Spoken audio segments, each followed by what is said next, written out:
Good morning, everyone. I hope that you are well. This morning, I would like to talk about the American process of the United States of naturalization in America, but I want to look at it as also a social contract.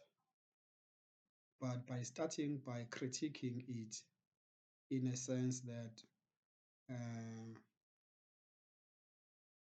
how many people do you interact with in the process of forming a social contract or in the process of naturalization as an American citizen?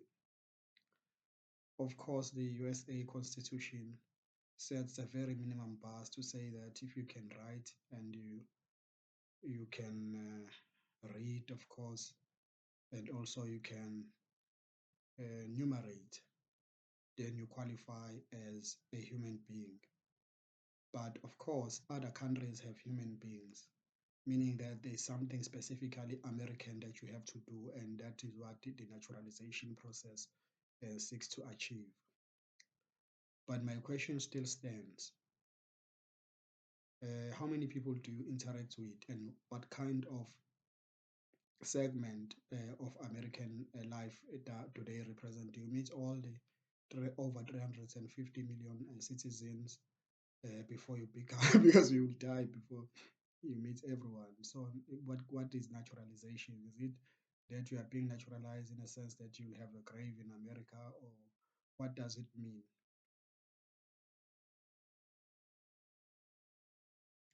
Of course, this brings me to what perhaps President Donald Trump, in his diplomatic way, fails to do.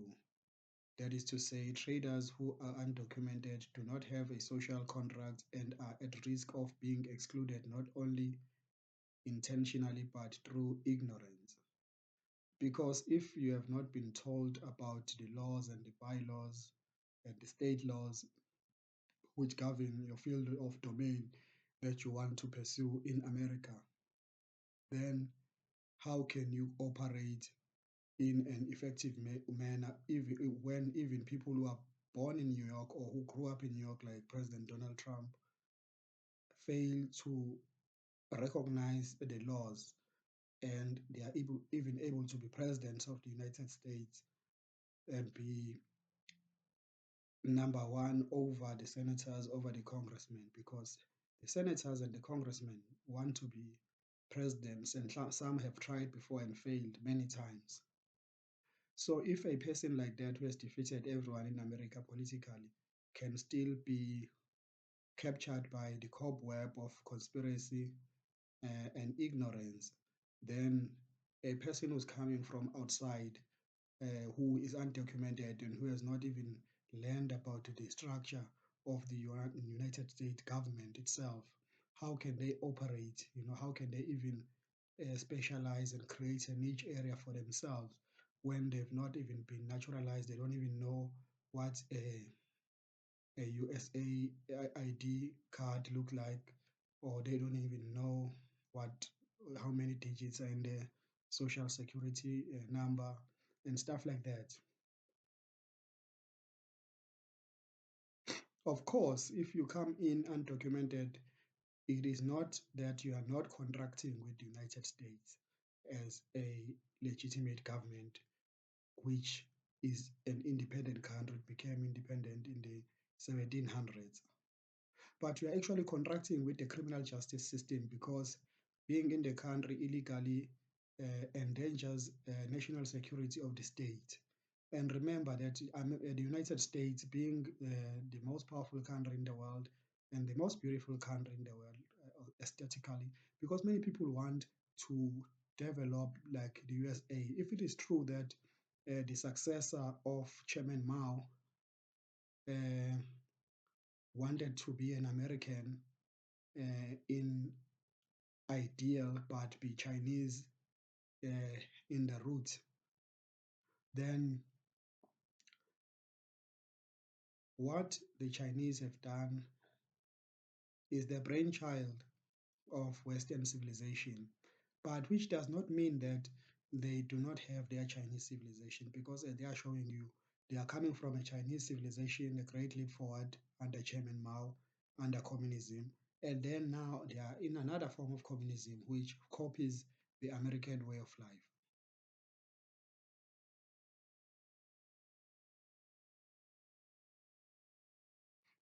If someone seeks protection and refuge as a victim of genocide in their country, they must openly say so. I doubt that there is a country which can turn away people who are running away from genocide. But of course, a country can turn away people who are pleasure seekers who don't want to go through the normal channels of the state, which, even though it can be a monster, but protects certain people as a matter of necessity.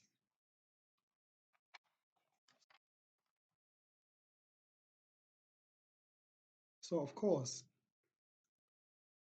the United States government does not want drugs coming from anywhere, whether they are coming from Canada, from Cuba, or from Hawaii, or from Mexico, or from Mexico through South America, or from South America through Mexico.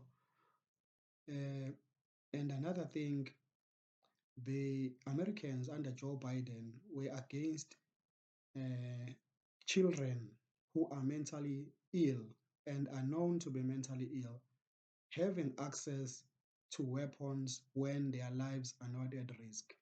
Meaning that being mentally ill does not mean that you are not at risk. In fact, it means that you are subject to more abuse than anyone else because other people are saying. Because before you can determine that a person is mentally ill, then you have to determine what constitutes a sane person. So if a person is insane, that means that they are operating outside the norms of society in all manners. So now that person is the one who is vulnerable. So meaning that when their lives is at risk, then they should be allowed to have access to the weapon. But when their lives are not at risk in nature, then they should not have access to the weapon. And when the weapon is a danger to themselves, perhaps they have shot all their rounds and they are left with only one round, and they see that you know one option is better than the other. Then why should that person not have that freedom of choice? Why should they not have a right to defend themselves when they are actually the most vulnerable because they are outside of the norms of society, whether through their own faults or through nature and through the mixing of species and the mixing of genes and the mixing of families who are historically feuding. Thank you very much for your attention. And I will be taking questions whether on email or in the comments. Thank you.